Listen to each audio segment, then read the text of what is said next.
मेरा नाम आवेज़ है। मैं एक छोटे से गांव का रहने वाला हूँ। मेरे पापा आर्मी में थे। अक्सर मेरी दादी और बुआ मेरी माँ से कहती, तुम्हारे घर वाले ने तो मेरे बेटे को फंसा लिया और शादी कर दी तुम्हारी मेरे बेटे से।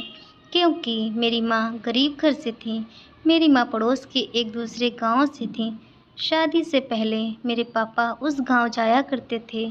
तो मेरे पापा ने मेरी माँ को देखा, मेरी माँ ने पापा को, तो दोनों को एक दूसरे से प्यार हो गया। मेरी माँ ज़्यादा खूबसूरत नहीं थी, फिर भी मेरे पापा को उनसे प्यार हो गया। मेरे घर में मेरे पापा के सभी भाइयों में मेरे पापा की ही सरकारी नौकरी थी। मेरी दादी के घर वाले भी बहुत अमीर नहीं थे। धीरे धीरे दोनों के बारे में घर वालों को पता चलने लगा। मेरी दादी को नहीं पसंद था मेरे पापा का उस गांव जाना। एक बार फिर जब मेरे पापा मेरी माँ के गांव गए तो मेरी दादी को पता ही नहीं चला। जब उन्हें पता चला तो दादी दौड़ती वहां पहुंची। तो मेरी दादी ने देखा उनका बेटा कमरे के अंदर उसी लड़की के साथ बंद है। दादी को देखकर बहुत गुस्सा आया। दादी सोचने लगी, यह बंद कमरे में क्या कर रहे हैं? मेरा बेटा इस हद तक जा सकता है? पर दादी को कुछ समझ नहीं आ रहा था। फिर दादी गुस्से में वहाँ से चली आई। फिर जब दोबारा मेरे पापा छुट्टी पे घर आए तो मेरी दादी से चुपके से उसी गांव पहुँचे। लेकिन मेरी दादी भी इतनी होशियार, मेरी दादी के एक आँख अपने बेटे पर रहती थी। मेरी दादी को पता चल ही गया आखिरकार। मेरी दादी अपने बेटे के पीछे वहाँ पहुँची तो देखा उनका बेटा उसी लड़की के साथ कमरे में बंद है। ये सब देखकर मेरी दादी को बहुत गुस्सा आई। मेरी दादी घर चली आई। जब पापा घर आए तो पापा को बहुत डांटा। पापा से कहा, तुमने तो हद पार कर दी। मेरे पापा चुपचाप से रहने लगे क्योंकि पापा की शादी पहले से तय हो चुकी थी। जिनसे उनकी शादी तय थी वो बेहद खूबसूरत थी, मेरी दादी को बहुत ही पसंद थी। इसलिए मेरी दादी उनकी शादी उन्हीं से कराना चाहती थी। मेरे पापा को तो मेरी माँ ही पसंद थी। मेरे पापा का यही रवैया जारी रहा, आए दिन वहाँ जाना। मेरी दादी ने बोला, अब मैं पता लगा के ही रहूँगी, ये बंद कमरे में क्या करते हैं आखिर। एक दिन मेरी दादी चुपके से मेरे चाचा के साथ गईं तो वहाँ मेरी दादी ने देखा उनका बेटा कमरे के अंदर बंद है।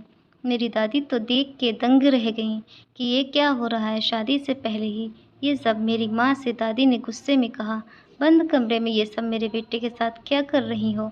मेरे बेटे को चिकन पे करवा के खिला रही हो। मेरे पापा जब भी वहाँ जाते मेरी माँ उनके लिए अच्छा अच्छा खाना बनाती और कमरा बंद करके मेरे पापा को खिलाती, जो अपने हाथों से बनाती थी।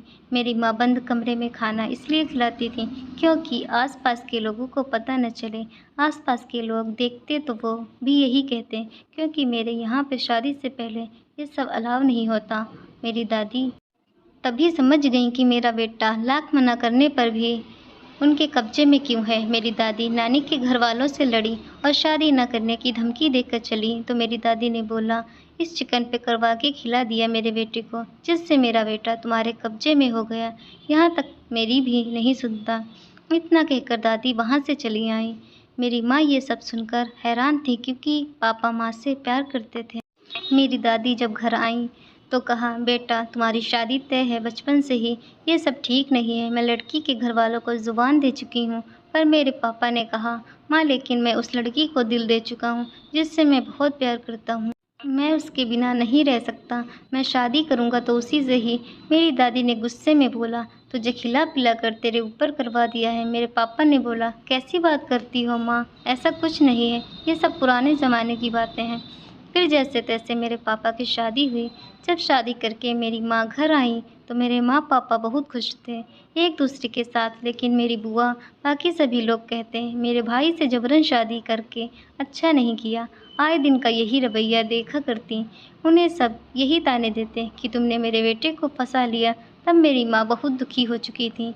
मेरी माँ ने पापा से अलग होने का फ़ैसला लिया, लेकिन मेरे पापा माँ से अलग नहीं होना चाहते थे। पापा ने माँ को बहुत समझाया और गांव से दूर अपने साथ ले जाने का फ़ैसला लिया और मेरी माँ को गांव से बहुत दूर अपने साथ लिए गए। 4 साल बाद मैं और मेरा बड़ा भाई इस दुनिया में आ चुके थे। मेरी फैमिली एक हैप्पी फैमिली बन चुकी थी। मेरी माँ ने हम दोनों भाइयों को अच्छे स्कूल में पढ़ाया, हमारी एजुकेशन पे बहुत ध्यान दिया। मेरा भाई अब डीएसपी बन गया। और मैं दिल्ली के हाई कोर्ट में वकील हूँ। मेरी ज़िंदगी अच्छी चल ही रही थी कि दादी के घरवाले मेरी माँ को ताने देने लगे। पैसा देखकर घमंड आ गया और बेटों की शादी में इतना वक्त लगा रहे। आगे की स्टोरी सुनने के लिए कमेंट ज़रूर करें। अगर मेरी ये कहानी पसंद आई तो मेरी वीडियो को लाइक करें एंड चैनल को सब्सक्राइब करें और अपने दोस्तों के साथ शेयर भी ज़रूर करें।